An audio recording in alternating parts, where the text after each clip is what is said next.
And we are live on YouTube, and I will start the webinar.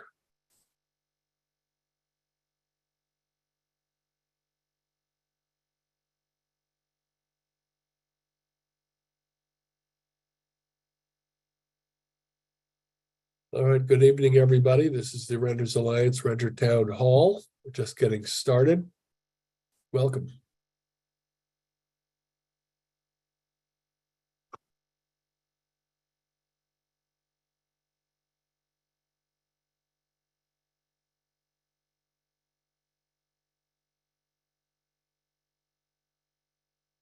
Good evening, everyone. If you're just joining in, this is the Renters Alliance Renter Town Hall. It takes a few minutes on Zoom to let everybody in. Welcome.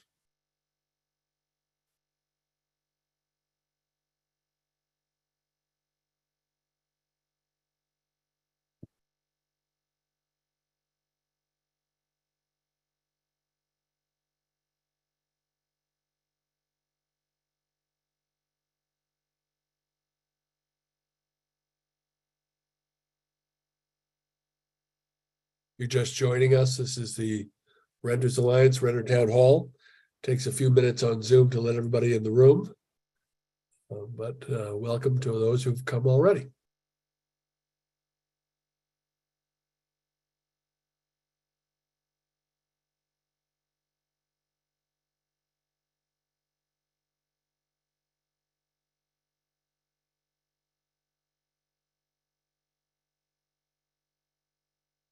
We'll give it one more minute, then we'll get started.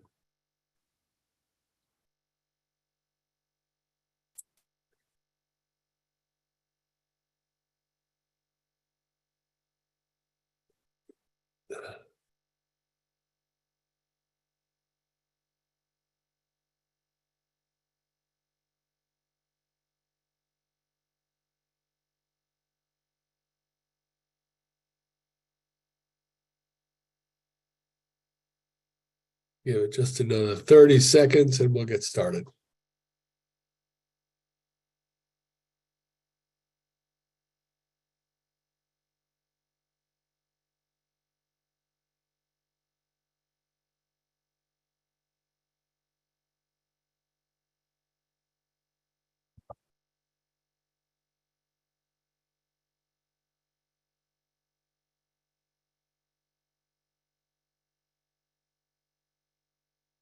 I don't know why I'm taking Altoids since I'm alone, but I'm going to take them anyway.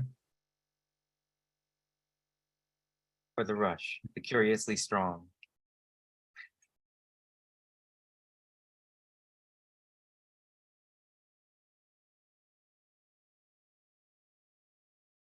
Almost there. Welcome, everybody. We're just about to get started.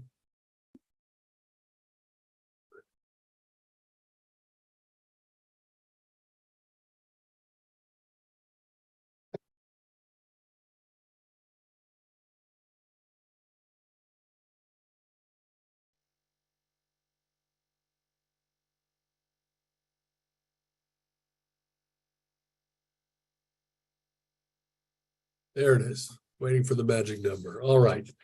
Good evening, everyone. My name is Matt Losack. I'm the co-founder and executive director of the Montgomery County Renters Alliance.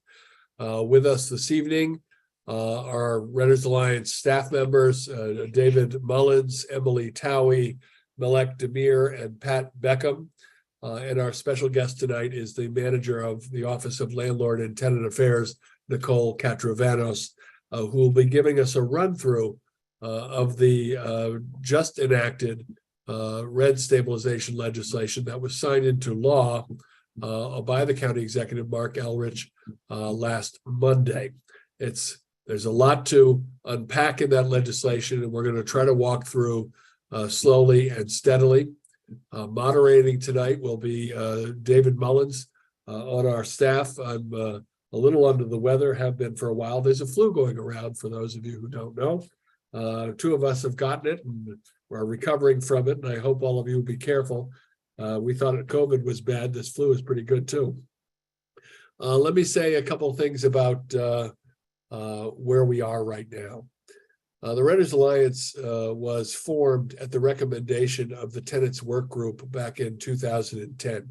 The work group was formed in 2007, approximately, actually formally put it together in 2008, worked for 2 years, and produced a working report with recommendations, about 50 of them, that we sent to the county executive and to the council. One of those recommendations was that there should be the formation of an independent nonprofit dedicated exclusively to renter outreach, education, organizing, and advocacy. Something exclusively dedicated in that area. There had been none before, and that was ultimately why the Renters Alliance was formed. Another recommendation of the 50, that was one of the key recommendations, is that the county should enact rent stabilization. That was a long time ago, and we have fought for it year in, year out, believing that community health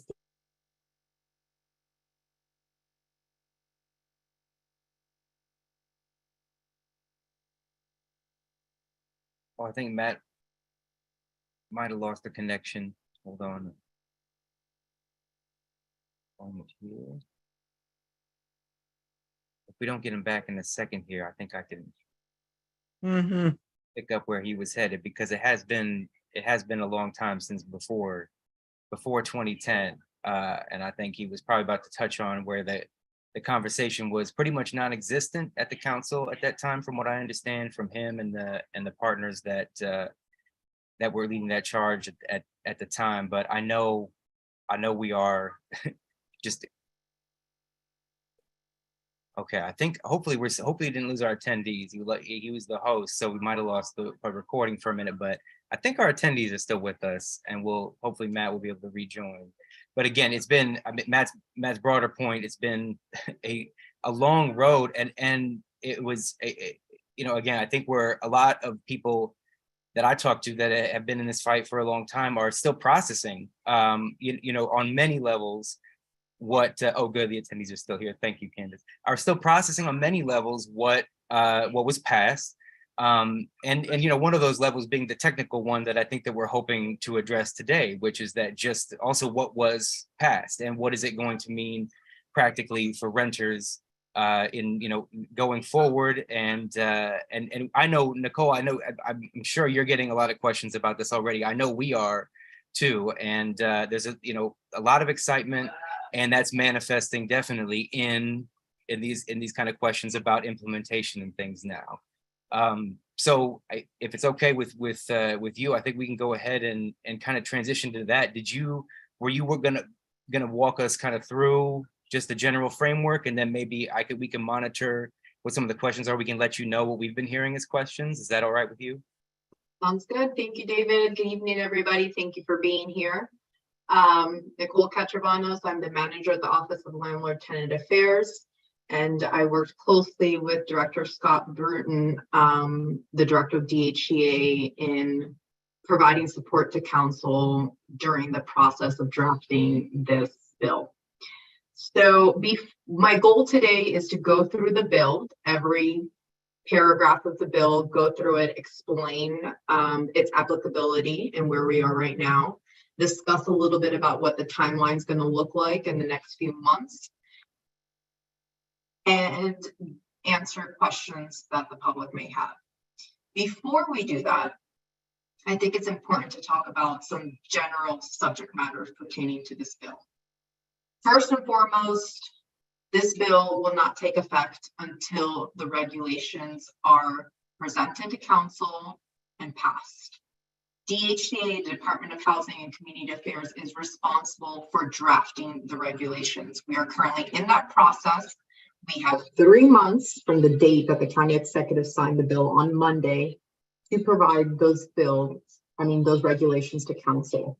At that point, council will review the regulations. We will probably have at least one, if not more, work sessions to make any potential changes. And then once they are passed, that is when the bill will be enforceable. So we still have a few months down the road. I cannot provide an exact date. The other thing that I wanted to mention is DHCA and the Office of Landlord Tenant Affairs has already started receiving a very high number of inquiries from both landlords and tenants regarding the applicability of this bill.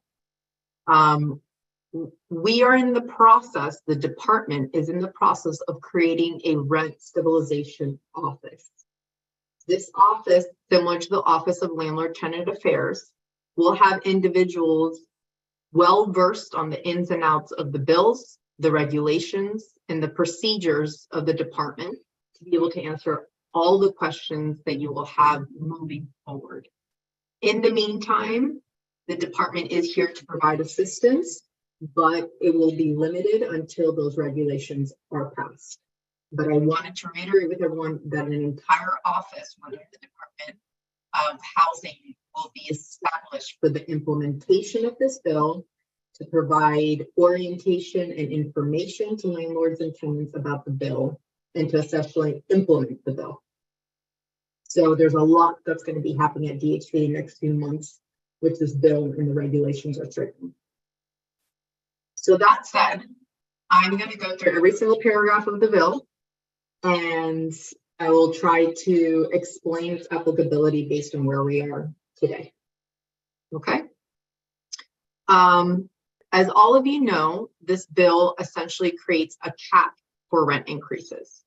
The terminology of the bill is of the rent cap is called the annual rent increase allowance. This is the cap where landlords will not be able to provide a rent increase notice that is either more than 6%. It has to be, the lesser of either CPIU, which is the Consumer Price Index, plus 3%, or 6%. So it's capped at 6%. Now, people may ask, what's the CPIU? The CPIU is a number that DHCA will be publishing every year, and it's based on the US Bureau of Labor Statistics. And it will be published on July 1st of every year. And that number will be applicable for 1 year, for 12 months. So for the July 1st up until June 30th of the following year.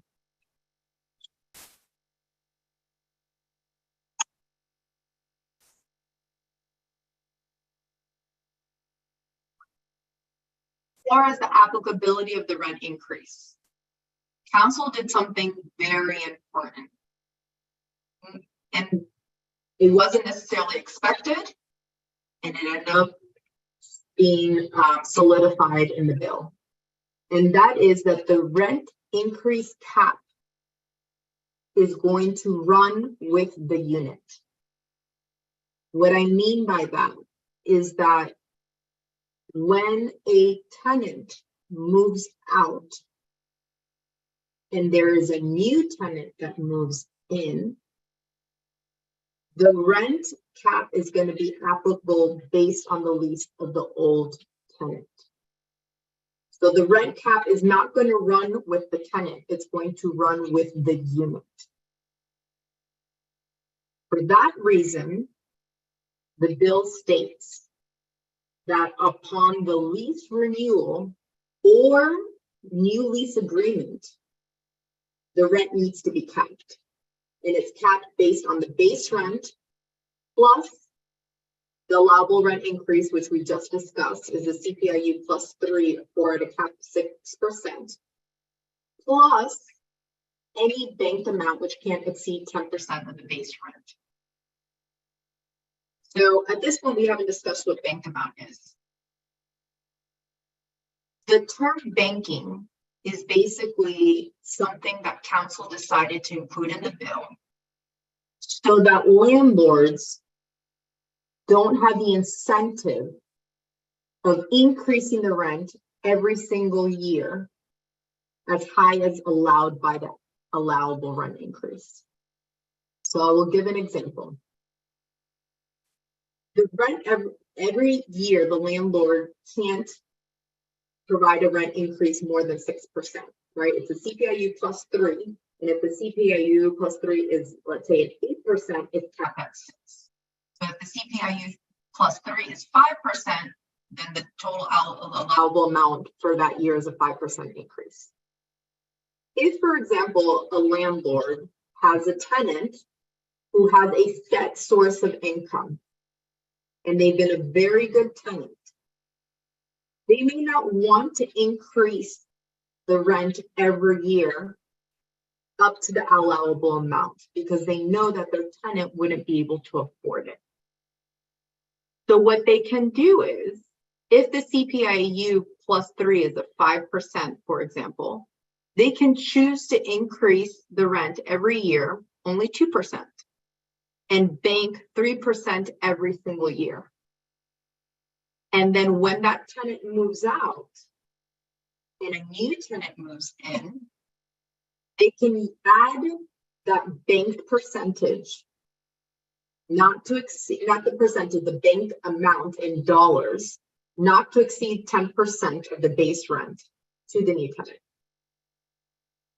So there are situations as a new tenant, if you are a new tenant, that your rent, your new rent as a new tenant could potentially be 10% more than what the previous tenant had at that same unit.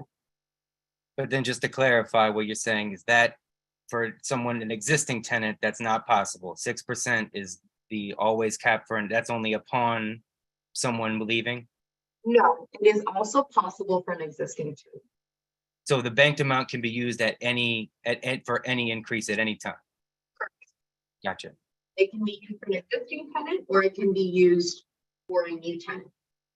But That never more said, than 10%. no more than 10%. That said, all rent increase notices always have to follow the requirements of rent increase notice under Chapter 28. So they always have to be provided with 90-day notice. They always have to be in writing. They always have to include, currently it still says the VRG, that could potentially change with the regulations. But at the moment, it's still going to have all the notice requirements. Okay. Now, council, we started discussing what about properties that are listed as troubled or at-risk properties with code enforcement. These are properties, typically multifamily buildings, that have been assessed by DHCA code enforcement. And through that assessment, they've been deemed as troubled or at risk. Council decided that they didn't want this provision, which I just stated, to be applicable to troubled or at-risk properties. They wanted to have a more restrictive rent increase allowance for those properties. So we don't know what that rent increase allowance will be for troubled at-risk properties. That is something that's being addressed through regulations, and that is to be, to be continued. We'll see it that later on down the road what the allowable rent increase will be for troubled or at-risk properties. We'd be interested to find out if there was any accompanying change in how that information is available, like the list of troubled properties to the public. If there's any change in how people can find out whether they're at a troubled property or not, that would be helpful to know too, if that comes along. It is public information, and I've been told it's not intuitively easy to find, but that is information that we are, within DHCA, we are going to create a website for the rent stabilization bill, and we will have a direct link to all troubled and at-risk properties for easy access to tenants. Thank you for bringing that up. Another issue that was decided will be addressed. Nicole, excuse me, could you please define a troubled property? I don't have, it's under section 2922B. I'm not well versed on the requirements of troubled at-risk property since that is under code enforcement, but I can look it up. Well, I'm happy to just to cover that since we're just going through rent stabilization. But basically, the troubled property list are for those properties that have a high incidence of chronic code violations. and in particular, a disproportionate number of health and safety violations. And that's how they ultimately end up on the report, FYI. Thank you. One of the scenarios that council brought up during work session and which wasn't originally addressed in the bill was what happens if a unit has been vacant for an extended period of time? Then how do we decide what the base rent is of that vacant unit if it's been vacant for 1, 2, 3, 4, 5 years? And without knowing what the base rent is, how are you going to decide what the allowable rent increase is? So in the bill, it specifically says that the rent increase related to vacant units that have been vacant for more than 12 months, that does not have an active lease and that's returning to the market for rent, is going to be regulated under Method 2 regulations. So that's to be continued as well. Now, we still haven't gone through the properties that are exempt. And I'll do that in a little bit. But any property that is not exempt can always petition DHCA, and they're going to petition the Rent Stabilization Office for an increase to allow them to increase rent more than the allowable amount. There's going to be 2 ways to petition for an increase more than the allowable amount. One is via surcharge for capital improvements of a unit. And the other is for a fair return. I'm not going to go in great detail as to how the capital improvements and fair returns are going to be decided. But in general terms, it's important to note that there are going to be regulations for both of them. So we're going to have more details on the implementation of those petitions and how they're going to be assessed. But they are going to be for, the capital improvements are going to be for the units. And it has to include the cost of ordinary repair and maintenance. The landlord would have had to incur the cost of the capital improvements before petitioning. And how that the rent increase is going to be distributed is going to be dependent on whether the capital improvements was for all rental units in the building or specific rental units for the building. If it was for all rental units of the building, then it has to be divided equally among all the units, and it has to be prorated for at least 96 months, and it can't exceed the 20% of the base rent of those units.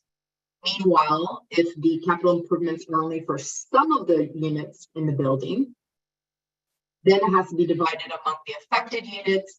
It has to be prorated for at least 60 months, and it can't exceed 15% of the base rent.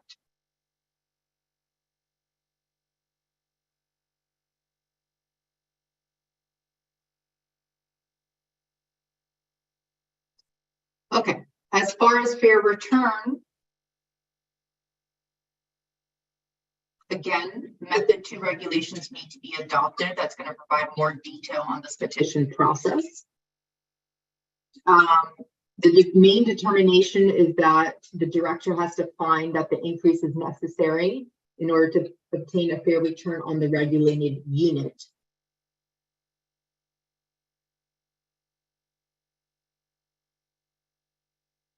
I think that's about as much I'm going to go into as far as those 2 petition processes. Those petitions, I mean, those would be evaluated, I guess, by the new office you mentioned. Sure. And then I guess would the regulations also speak to how a tenant could expect to find out, like if there's going to be some requirement that, well, your rent's going up this much and here's why, because I petitioned for this and was given this sort of thing. That would, yes, there will be notification requirements. If the landlord files a petition with the department, and when we have a website up, the petition process will be an online petition process. the petition, then they would even be okay. And if it's granted, it's still going to be a rent increase. So they're still going to have to go through the 90-day rent increase notice. It's also, I imagine, Nicole, that The petition process also has rights for the tenants. That if a landlord were to submit a petition, that the tenants would also be able to submit their petition against that petition. Is that possible? That will be all outlined in regulations. But that is traditionally the way I think that's the way that happens in Washington, D.C. and in Tacoma Park, for example, and other places, that this is not just a petition right for landlords, but a petition right for changes for landlords and tenants. I really can't speak to that, Matt. I don't know. Okay.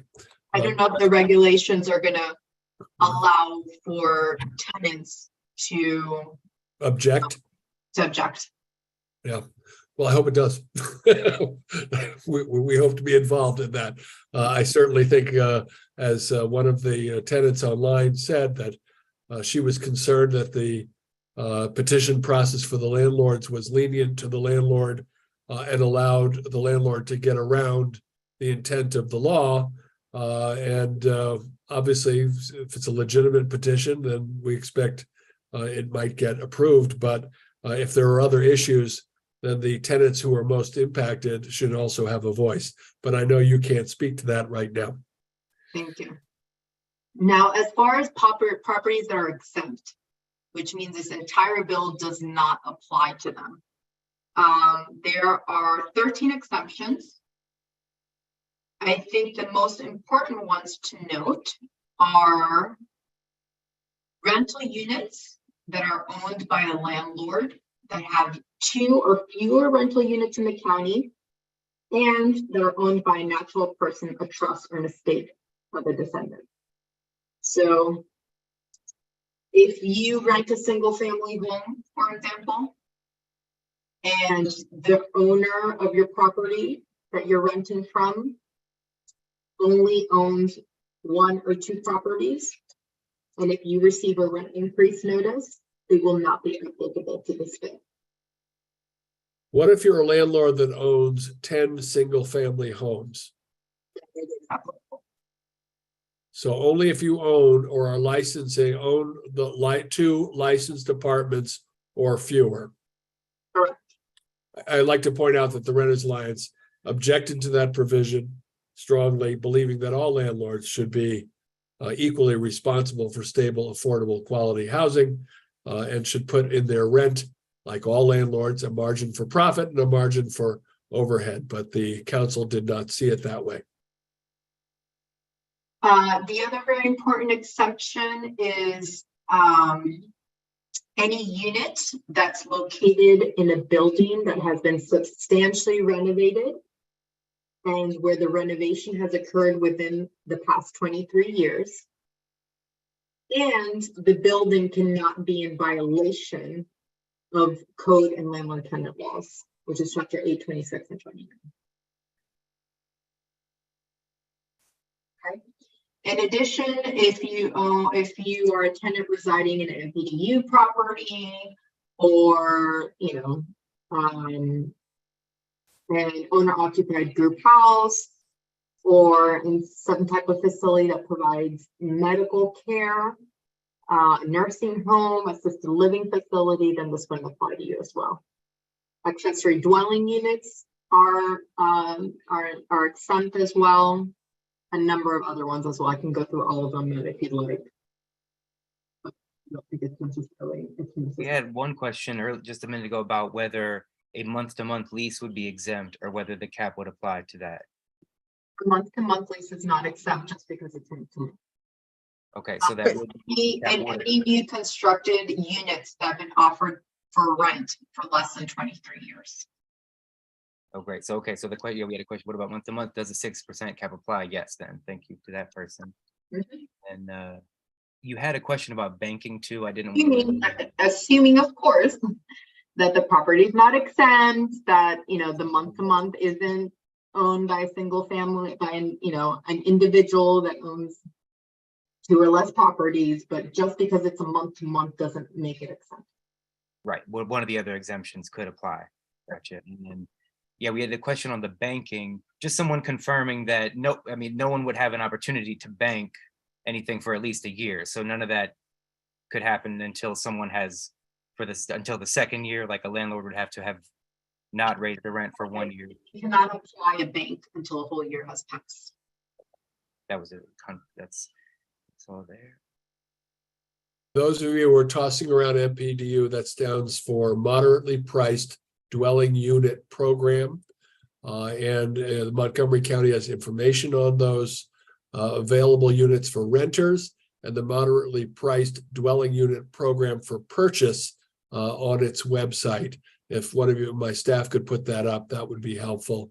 The rent stabilization program is a serious complement to that MPDU program, which was an initial initiative of the county to create affordable housing in Montgomery County. Obviously, we felt it didn't go far enough, but that's what it stands for. Somebody asked about if we could explain the 23 years again. So the two properties that I mentioned that had 23 years within the terminology that are exempt is one, newly constructed units that have been offered for rent for less than 23 years, and then substantially renovated units that are located in a substantially renovated building if the renovation occurred within the prior 23 years. And if that building is in compliance with code and landlord tenant laws.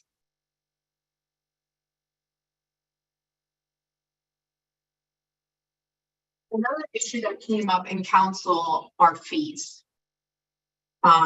Within the past few years, the Office of Landlord Tenant Affairs has been receiving a number of complaints from tenants regarding new fees, increased fees in their leases or during their tenancies. And there was a concern that if landlords are not able to increase the rent, that they would try to increase fees as another way of essentially getting more money or increasing the rent.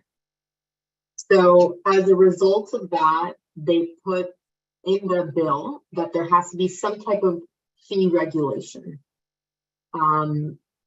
This will be addressed by Method 2 regulations, which DHCA is drafting. And it basically, it's very possible that there will be a fee schedule as part of these regulations, and it will discuss limitations on fee increases and what types of fees will be and won't be permissible.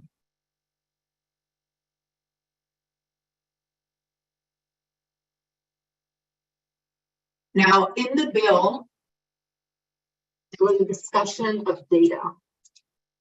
Data is very, very important to learn about the current reality that landlords and tenants have, and to also be able to really address the history.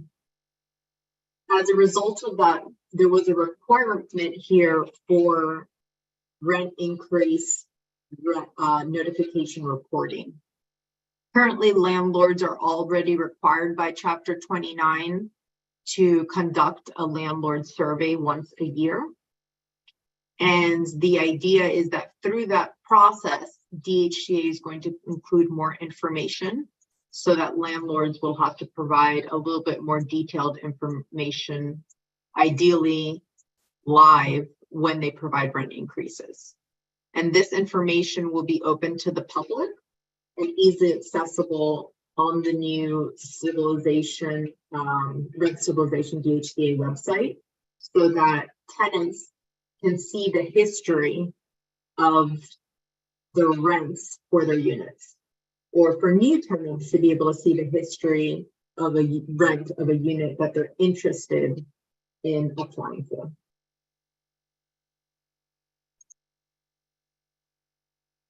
Just for fun, David, if I could jump in on a question that came in that's near and dear to my heart about what we define as rent and what we define as fees.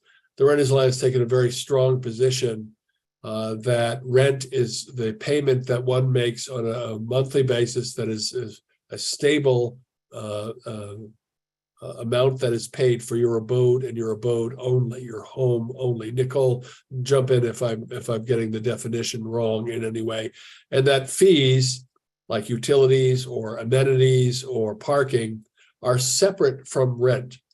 There was an effort made by the Landlords Association some years ago to expand the definition of rent to include all fees. The danger for that for renters is that when one goes to court for failure to pay rent, there is only one question that the judge will ask. They will see the total amount that is owed, and they'll say, did you pay it or did you not pay it? If fees are separate, like utility fees or parking fees, and you're not getting your utilities, or your utilities are miscalculated, or your parking has been blocked, or the amenities that you're paying for are not being delivered, or services, you have the ability to dispute those fees in a separate legal process.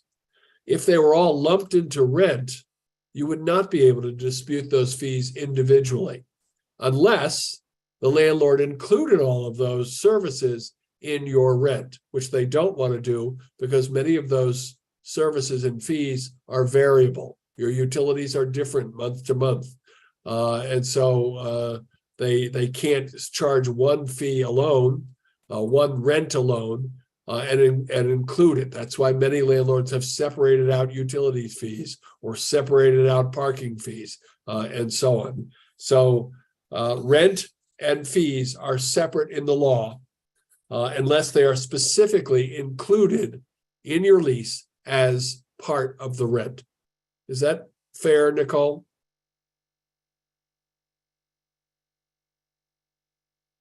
I'm sorry.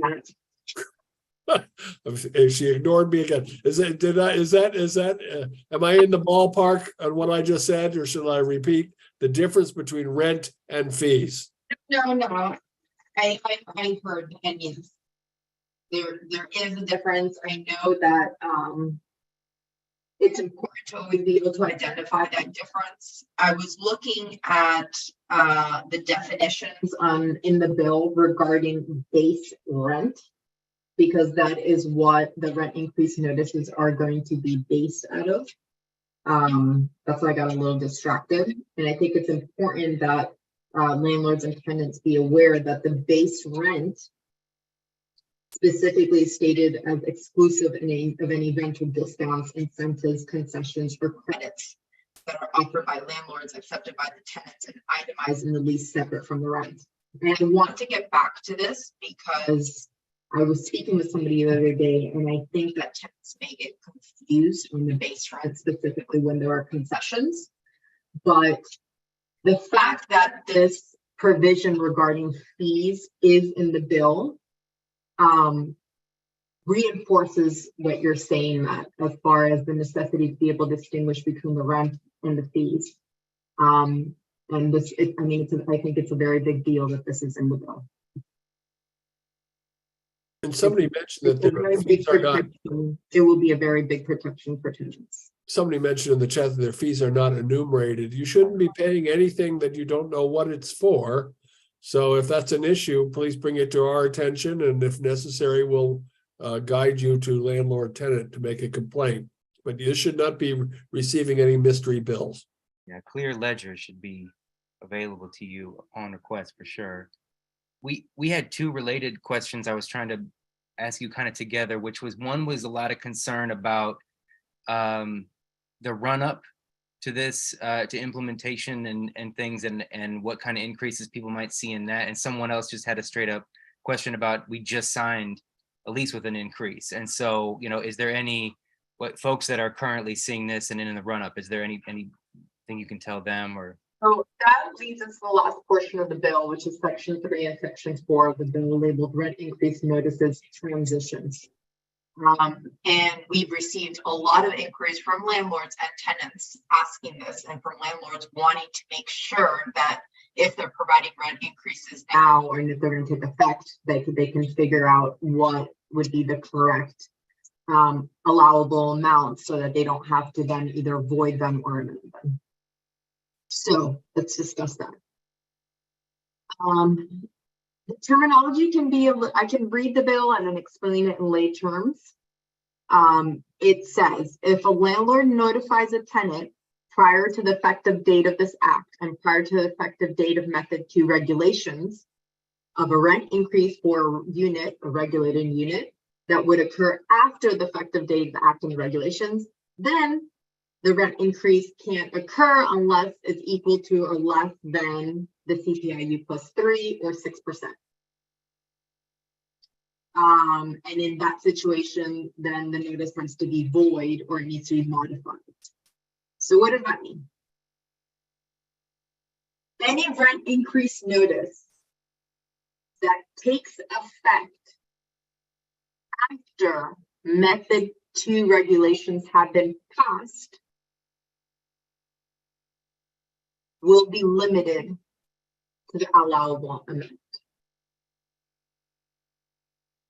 The tricky thing is right now, method 2 hasn't even been proposed. And we don't know the exact date of when it's going to pass, right? But I can give you hypothetical situations. If you have received already a rent increase notice, as in you received it today or you received it yesterday, then that rent increase notice will not be limited by this bill. If you signed a new lease today, and if it's a 2-year lease term, the first year of the lease term, which is this year, will not be limited by the bill. But it is in all very likelihood that the second year will be. So for all the landlords that are on this call that are providing 2-year lease terms, and you're filling in what the rate will be for that second year, I can say with much certainty that that second year will be limited to the bill amount, to what's allowable by the bill. And if notices, I mean, contracts that leases have already been signed, 2-year leases, and if the second year is more than what's allowed by this bill, and if your property is not exempt, then the landlords will have to either void or they'll have to amend the percentage increase for the second year. Thank you.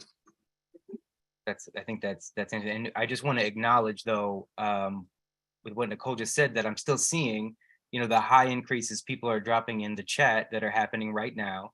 And I want to make sure that we encourage y'all to report those to the, the Renters Alliance and Nicole's office still, if you feel that it's either, improperly in retaliation for something, or you think it's so high that it is a constructive eviction. We still, in the meantime, recommend that you do, you report that. If it's okay, I have a question here about the 23-year exemption. If I can move to that. Someone is just asking here, back to the 20-year thing. I'm confused. So the cap does not apply to a building that's been on the market for 23 years already, and that's right. So for an example, if I give an example, I heard the Maven Tenants Union listed in the groups that were involved in this getting passed. So the Maven was built in 2014, and so from now until 2037, this would not apply to that building. Does that sound right? It's definitely not going to apply to that recently built of a building, and then they have 23 years from when they were built of an exemption, if that's correct. When was the Maven built? 2014 is according to Apartment Finder, my super sure source. But yeah, but let's say any building built in 2014, then they they're going to be applicable until 2037, right? So the cap would not apply. Mm-hmm. Great. Thank you. All right, and then we have a link asking for a link to the bill as actually passed. I'll just point that out for staff. I think I saw it earlier, but I just wanted to flag that if someone wants to repost that. Yeah, thanks.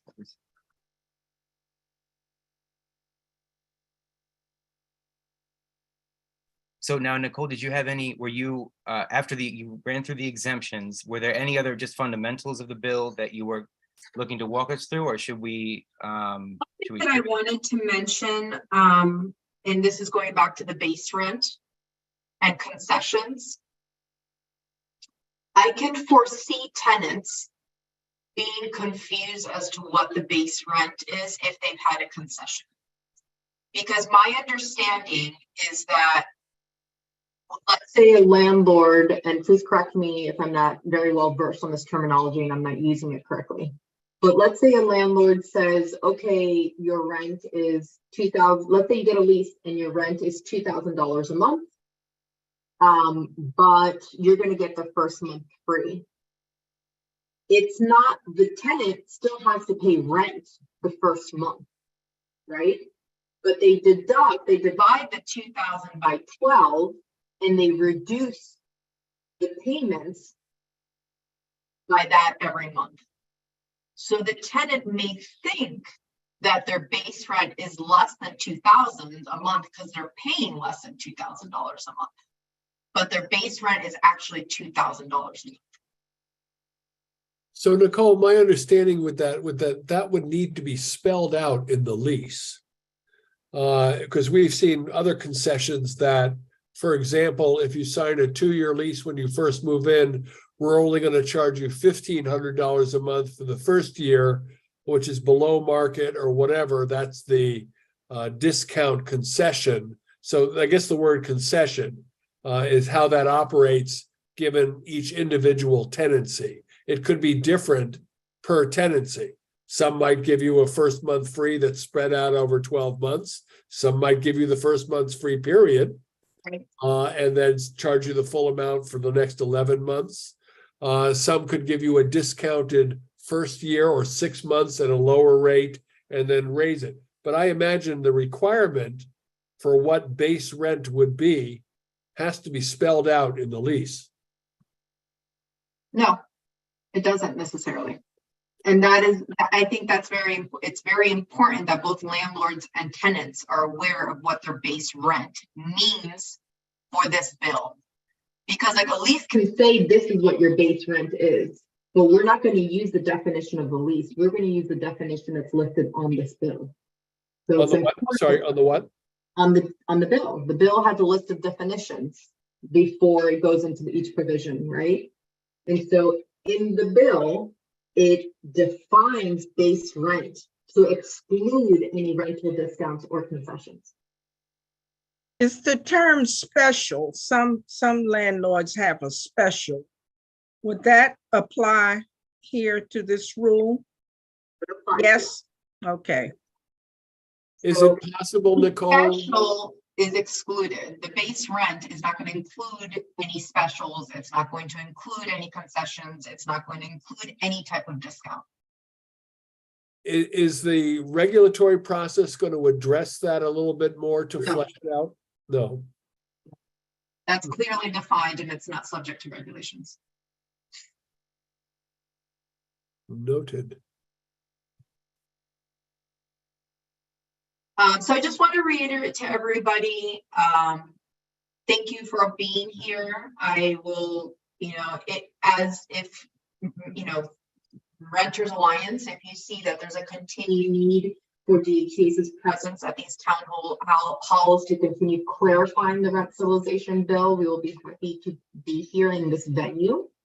But I do want to reiterate that the Office of Landlord Tenant Affairs right now is refraining from providing detailed interpretation applicability of this law because one, my investigators are not trained on the law yet. There's going to be an entire new staff that's going to be specialized on this law. And two, much of this law is pendant on regulations. And I wouldn't want our office to be writing any information that could potentially conflict with the regulations. So just wanted to put it out there because I know that a lot of people have questions. And I think it's important that we maintain perspective, that there's a timeline that we have to wait for it to go through its process to really be able to see what this end bill is going to look like and how it will apply to you, whether you're a landlord or a tenant. Well, thank you for that. And we, well, but I want to just throw out a couple questions that might be quick because, well, there was one that said, was asking if, are those on a fixed income specifically protected under this bill? And that, hopefully it's going to help folks on fixed income, but I don't think there's a specific provision that if you can show you're on a fixed income, there'll be a limit or anything. And then we had a question about if a property is built more than 23 years ago, but has not been on the market. They've only been just recently on the market. I don't know if you know this or not, but that seems like a good question. It sounds like the language in the bill has been available for rent. So it sounds like that might not apply then. It sounds like it needs to be actually available. That has been offered for rent.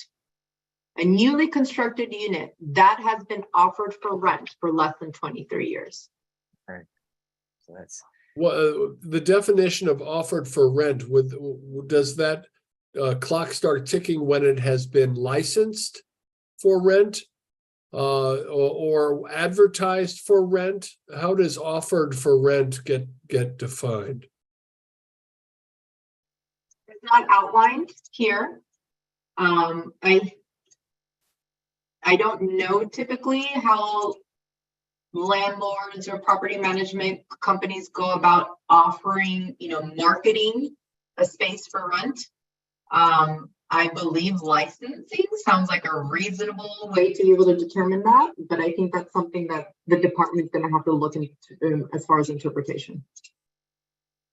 Yeah, sounds like something that the new office will be very familiar with pinning down the date that, something came on the market or whatever. I think I heard one council member use broke ground as a date. So it'll be interesting to see what actually fleshes out there.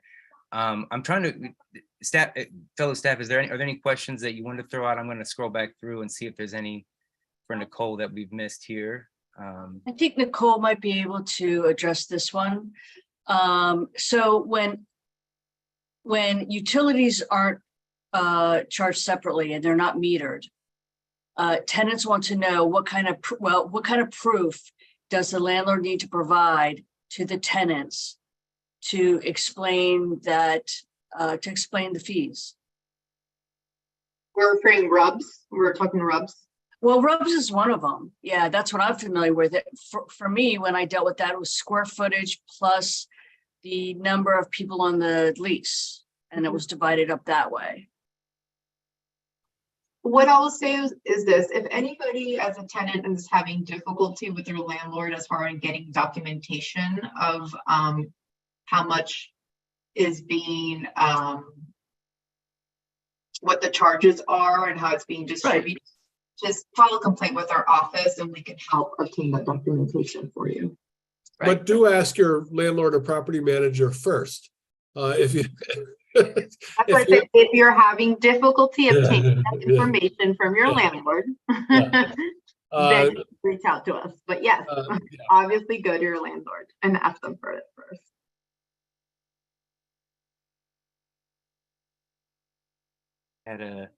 We had a comment about thank you for going into the concessions. No, and I will echo that. Thank you for laying that out. That was a part I hadn't thought about. And then let's see. And that once again, I'm just seeing more questions about current increases and that those are still legal right now. And we had a question about 10% here.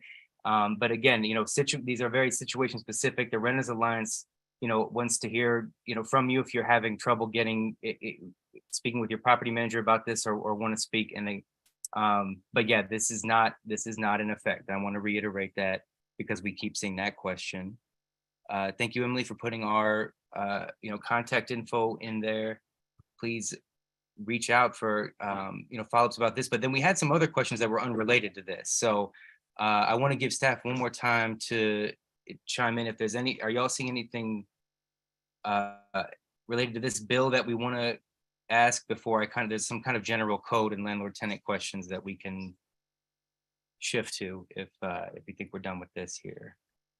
Or just Nicole. those specific questions. Somebody said, can somebody raise my rent 10%?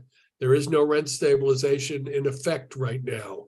So unfortunately, we're dealing with that. And somebody else had asked the question, did the council blow it by not, moving this quicker? Well, we've always thought that the county should move quicker. We've been at this for about 15 years. So we understand. But to be clear, this is still some monumental progress that we have not seen in over half a century in this county.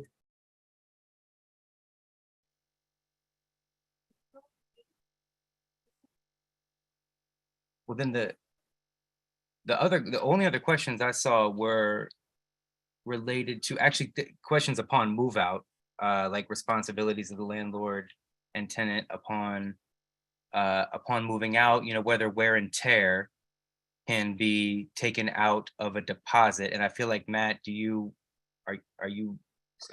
Let's aggregate all of the normal landlord tenant questions for after we put a button on the rent stabilization discussion. Because I just want to make sure and recap some of the things that have been discussed. And again, Nicole, as always, because you're so shy, weigh in when you can if I get this wrong. But again, the rent stabilization bill was enacted signed into law by the county executive on Monday, but it does not take effect for at least 90 days, Nicole. Say it again?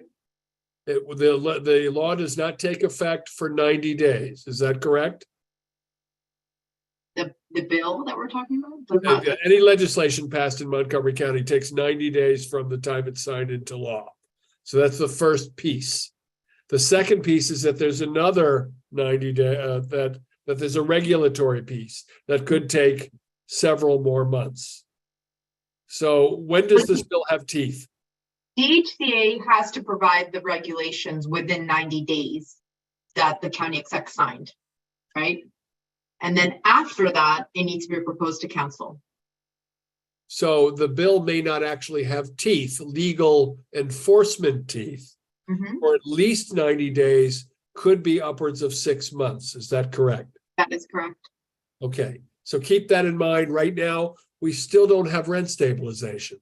So we are still seeing some of this stuff. What else am I missing about what expectations are? There are still a number of properties, as Nicole outlined, 2 or few owned by a landlord that are not going to be under this law. Buildings that have 23 years built in the last 23 years or less get a full 23 years of exemption until they've reached that point. If they were built 22 years ago, they get 1 more year. If they were built 21 years ago, they get 2 more years, and so on. If they're built today, they get 23 years forward of exemption.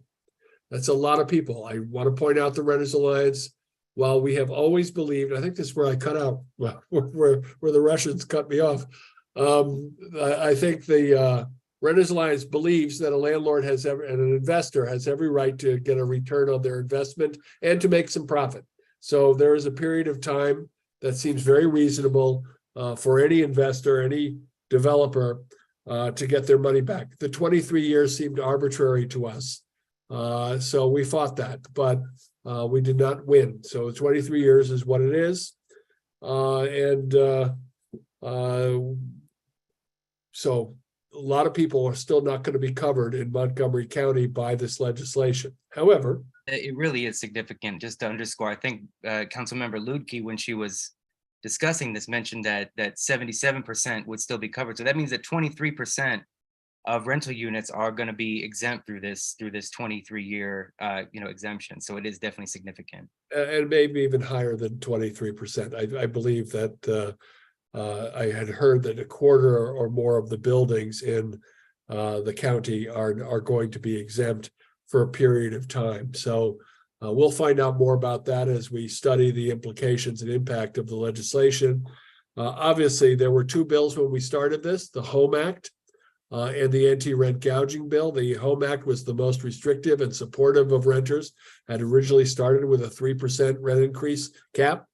There were some on the council who would not go that far. So this has been a long and arduous process.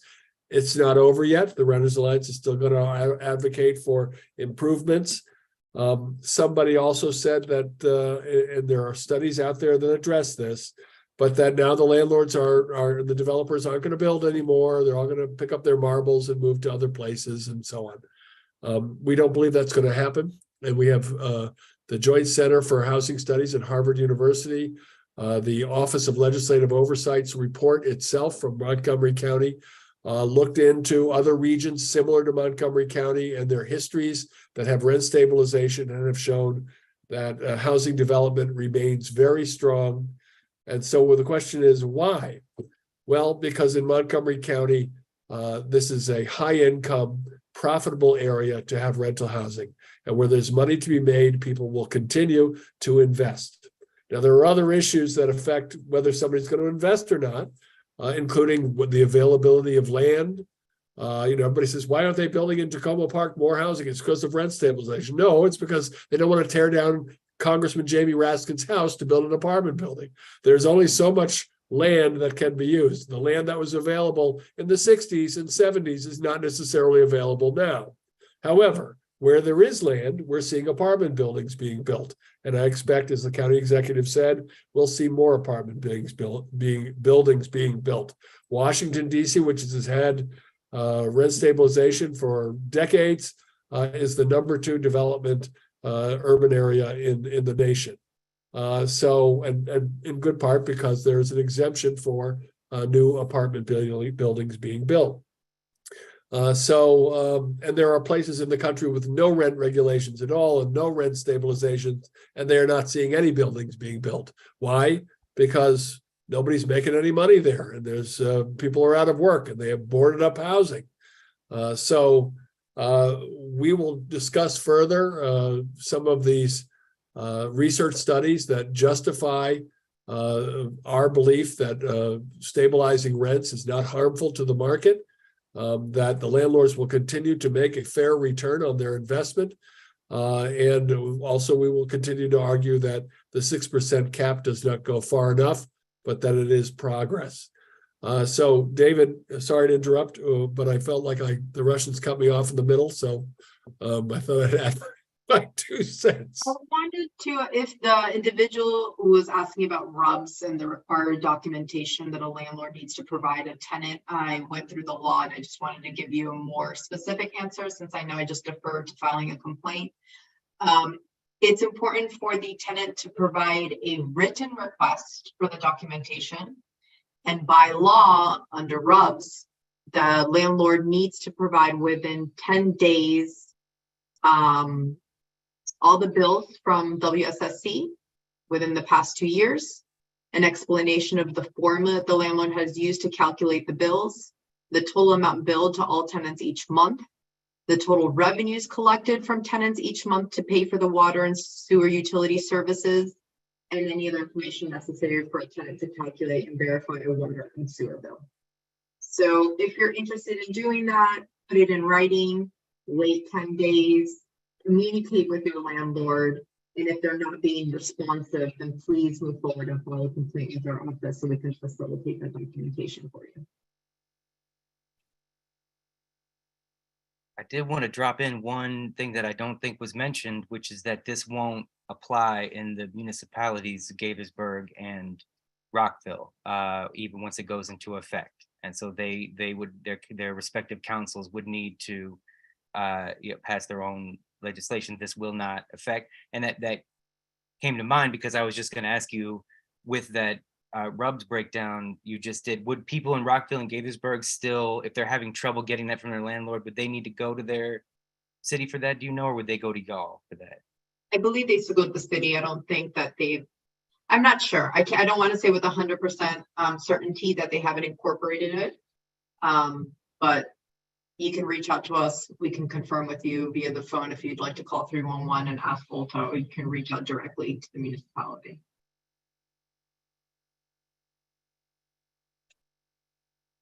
Okay, so I don't know. Yeah, Nicole, did you have any other final points or on that? I really do appreciate you walking through it and taking the time to answer the questions that people have at this time. What happens to those in Gaithersburg is the question, right? Well, so it remains to be seen what their what their council decides to do, since I live there, and the Rockville Council decide to do. But this bill will not, affect the rental properties in those city limits. By the way, though, specifically about Gaithersburg, some properties that I would think are in Gaithersburg are not, and vice versa. So the city, I know Neighborhood Services Gaithersburg is glad to answer that question, and we can help with that too. But okay, well, Matt, did you have any other kind of final points on this bill?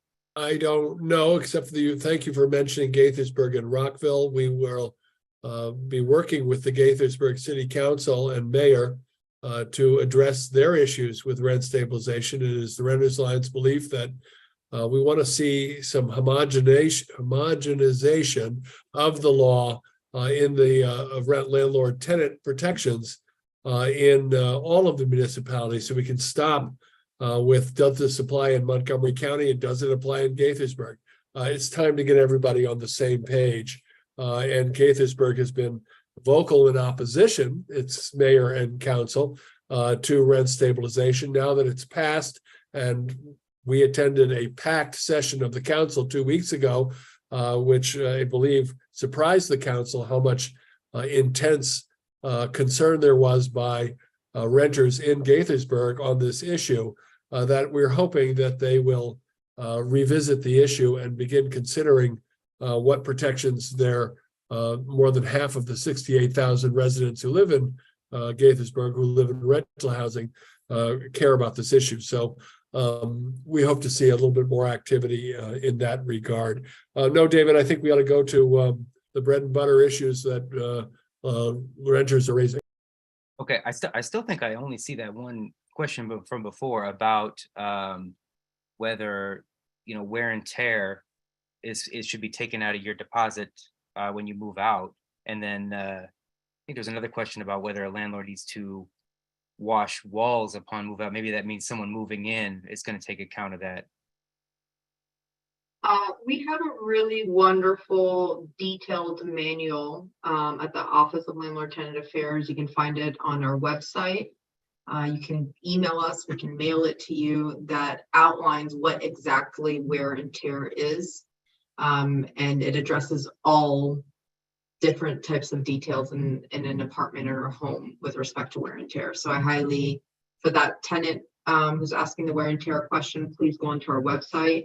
If you prefer to get it mailed to you, you can call 311 and we can mail it to your home. Right, and yeah, I think I saw our staff did post the link earlier to the manual, so glad to know that's in Thank there. you. And it found it. But I don't know, yeah, but what staff am I missing any other code or landlord tenant questions that we seen? Well, on the issue of wear and tear, because this comes up all the time, a reminder that any tenant can get their apartment painted every 5 years if they request it, but you don't have in the law right now the ability to get your carpet replaced, which we wish would be changed, but right now that's not in the law. Painted every 5 years if you request it, but your carpet will not be replaced unless the code enforcement department determines that it's a tripping hazard. And the danger with that is that if it's a tripping hazard that you caused, you're going to have to pay for it. If it's a tripping hazard due to the wearing out of the rug itself, then their landlord's going to have to pay for it. So throw that in there. And please have a walkthrough if you're going to move out of your apartment to make sure that your landlord signs off on whatever damages they're going to claim against a security deposit. If there are no damages, then they should say so in writing, and you should have that walkthrough. We can talk about that another time as well. And I see there that we had the question whether this is available on YouTube. The carpet can be clean. That's a good suggestion. Thank you for that. This is available on YouTube. The link was posted, and it will be, this will be up after. Thank you. Oh, wait, actually, we didn't post that publicly to everyone. So let me just copy that and put it to everyone. But those are all the questions I'm seeing right now. And I can't think of anything else personally that that you didn't cover already, Nicole, or that kind of remains to be seen. So once again, we've got we'll know more when there are regulations, and then when there's the office specifically for this that we look forward to working with. But in that case, Matt, should we wrap up, or what do you think? Well, we should wrap up. I have a feeling that there's some people might throw in some other questions in another minute or two. But first of all, Nicole, did you have any last thoughts on this legislation, or any expectation setting remarks, just to make sure we know where we are leaving this meeting? You're on mute. Just wanted to let all landlords and tenants know that as we move forward with the regulations, we are going to be providing a lot of support to landlords and tenants to understand the bill fully, to understand its applicability. We will be publishing manuals. We will be updating the Office of Landlord Tenant Affairs and their tenant handbook. We will more than likely have work sessions. We are in the process of posting some information on the website, on the DHCA website. So continue looking on the DHCA website periodically every few weeks for more information. And I don't want anyone to feel that they don't have the support that they need. So we will be there to support the community, both landlords and tenants, throughout this transition. Thanks, Nicole. We will also be updating folks as we learn anything from DHCA about the progress on legislation and regulation. And we will continue, obviously, fighting for a new and improved law after we get this one done. So stay tuned for that. Yeah, I don't have anything else except to say that, this is a long and arduous process. We are very grateful for the 7 council members, some of whom were not so thrilled about this legislation, but who were willing to compromise. And obviously to the champions of renter protections, including Kristen Mink and Will Jawando and County Executive Elrich and Kate Stewart and Lorianne Sales and others who have been working for renters for a long time. This was the first time in my lifetime that Montgomery County has had a quorum of pro-renter protection voices in the council. It's not enough. We need a majority at all times, but we're not quite there yet. But with every year, we see more and more renters getting active, getting organized. Pat, you wearing your button? No, she's not wearing her button today. Hold it up. Hold that button up. It's not there. We have buttons that say I'm a renter and I vote, and it matters. Renters need to remember that you're citizens too, and that elections count. Having a county executive willing to sign this into law was because of an election. Having council members who would sponsor such legislation was because of an election. And having council members who take us seriously and are willing to compromise was because of increasing awareness and participation in the social, political, and economic life of this county that gave them some pause to consider our issues. So we're here to help. We're here to continue this fight even when it's no longer sexy, and we'll be here for a long time. And there's still much more work to be done. So, David, I want to thank you for moderating tonight. Again, I've been a little under the weather, and so you can hear from my scraggly voice. It's good for me not to talk much more. I want to thank my staff, of course, Malek Demir, Pat Beckham, and Emily Towie, and especially our partner and colleague at DHCA, Nicole Catravanos, the manager of the Office of Landlord and Tenant Affairs. David, you can sign us off. Just a hello to, you mentioned Councilmember Sales, who actually checked in on the chat, so I wanted to acknowledge that earlier. Thanks for being here. But yeah, thank you to everyone who attended, and we'll see you next time.